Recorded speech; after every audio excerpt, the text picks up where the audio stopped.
Mitos darah haid. Namaku Nina. Kejadian ini kualami ketika di sela-sela akhir semester menuju pembagian rapot, yang kebetulan juga saat itu aku sedang haid. Aku seorang pelajar SMA kelas 2 dan tinggal bersama kedua orang tuaku. Sebelumnya, aku tidak mempercayai mitos-mitos tentang darah haid yang katanya bisa mengundang kuntilanak. Karena kuntilanak menyukai berbauan seperti darah haid. Pagi hari sebelum berangkat sekolah, aku selalu sarapan bersama kedua orang tuaku sekitar pukul 6 pagi. Aku yang sedang haid saat itu entah kenapa rasanya seperti ingin mengganti pembalut. Padahal belum ada sejam aku memakai pembalut ini. Karena tidak nyaman, maka aku memilih mengganti pembalut di kamar mandi. Aku yang seorang pemalas membuatku butuh waktu sangat amat lama di kamar mandi hanya untuk mengganti pembalut. Saking lamanya hingga aku diteriaki ibuku kalau aku harus segera berangkat karena waktu sudah menunjukkan hampir 6:30. Setelah mendengar teriakan ibu, aku pun langsung mempercepat gerakanku. Karena bingung ingin membuang kemana pembalut itu, maka aku masukkan saja ke dalam kantong kresek, yang kemudian aku bawa dan aku taruh di sudut kamarku. Kunyalakan sepeda motorku menuju sekolah. Ya, aku sudah mempunyai KTP dan SIM untuk mengendarai motor metik kesayanganku. Seperti biasanya, aku berkendara layaknya seorang pelajar yang sudah telat masuk ke sekolah. Walaupun sebenarnya di sekolah pun bebas, tidak ada kegiatan belajar mengajar. Tit, tin, suara tin, suara, tin, suara klakson motorku memecah gerombolan pelajar lainnya di depan gerbang sekolah. Setelah memarkirkan motor, aku pun lega. Untung kagak telat, pikirku. Saat aku berdiri, aku melihat jok motorku seperti ada noda. Ya, itu adalah noda darah haid. Sialan, bocor nih. Ya, itu adalah noda darah haid. Bocor lagi darahnya, ucapku dalam hati. Hei nak, kenapa lu? Tanya seorang temanku, Caca namanya.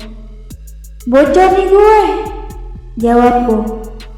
Nih, sambil memberikan sebuah pembalut yang dibungkus plastik.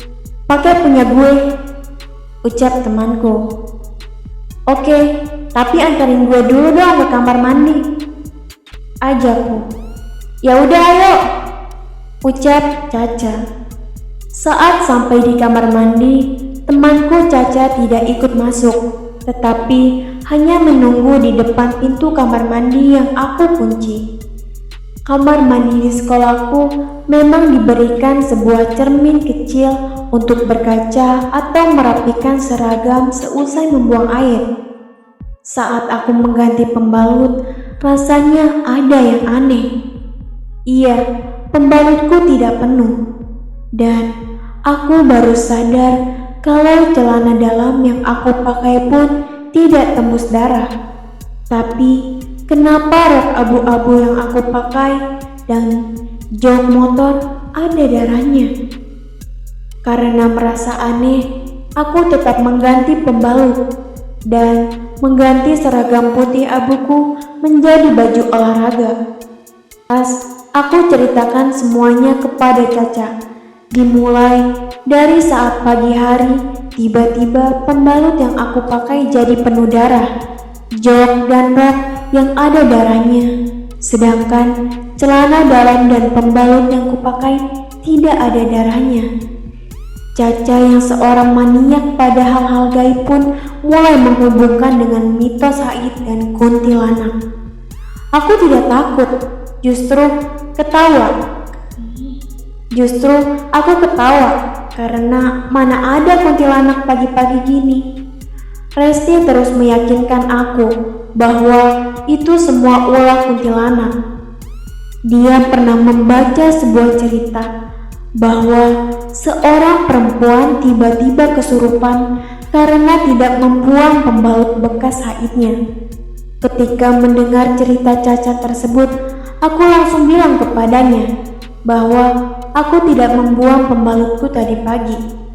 Dan Caca jadi kesal dan terus menakut-nakuti diriku. Sepulang sekolah, aku tidak langsung pulang, melainkan main terlebih dahulu hingga pulang sore sekitar pukul 5. Tok, tok, tok, bunyi pintu rumah yang aku ketuk. Aku ketuk berulang-ulang, tetapi tidak ada yang menjawab atau membukakan pintu.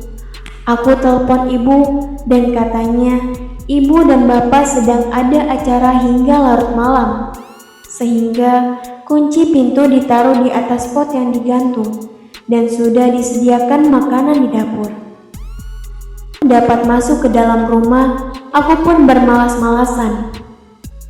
Suara azan maghrib terdengar, sedangkan aku masih memakai seragam dan belum mandi.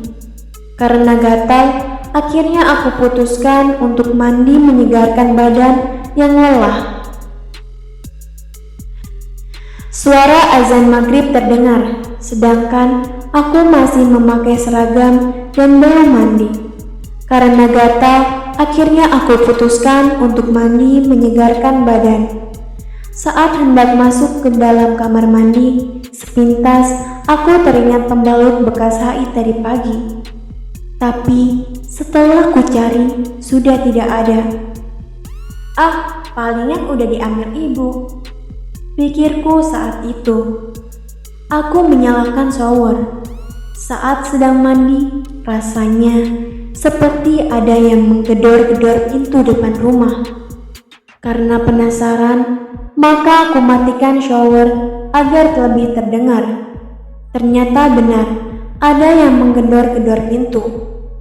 Aku teriak, "Iya, sebentar ya." Dan langsung mengaringkan badan serta memakai tank top dan celana karena mengira kalau ibu dan bapak pulang. Saat aku buka pintu, ternyata tidak ada siapa-siapa di sana. Tak peduli apapun itu, aku kembali ke kamar. Karena malas melanjutkan mandi, jadi aku lebih memilih menonton TV. Belum lama menonton, aku mendengar suara Caca memanggil. Saat aku keluar, ada Caca di sana. Dia ingin menginap semalaman di rumahku karena orang tuanya pergi keluar kota hingga besok.